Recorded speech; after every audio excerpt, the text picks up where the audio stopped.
இந்த துர்கா ஸ்தோத்திரம் சிவ ரகசியத்தில் உள்ளது. சிவஸ்வரூபிணியான அன்னை அமைதியையும் மங்களத்தையும் தருபவளாக, அனைத்து நோய்களையும் நீக்குபவளான, சர்வரோக நிவாரணியாக, சண்டிகையாக போற்றப்படுகிறாள்.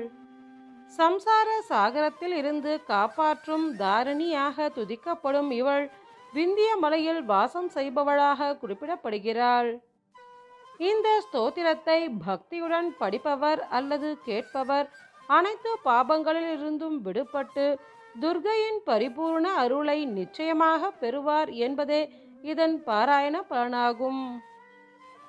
மிகவும் அற்புதமான சிவரகசிய ஸ்ரீ துர்கா ஸ்தோத்திரத்தை நாம் அனைவரும் பாராயணம் செய்து அனைத்து பாபங்களிலிருந்து விடுபட்டு துர்கையின் பரிபூர்ண அருளை நிச்சயம் பெறுவோம்.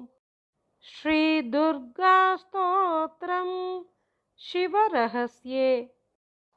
துர்காம் சிவாம் சாந்திகரீம் பிரம்மாணீம் பிரம்மணः பிரியாம் சர்வலோக பிரணேத்ரீம் ச பிரணமாமி சதா சிவாம்.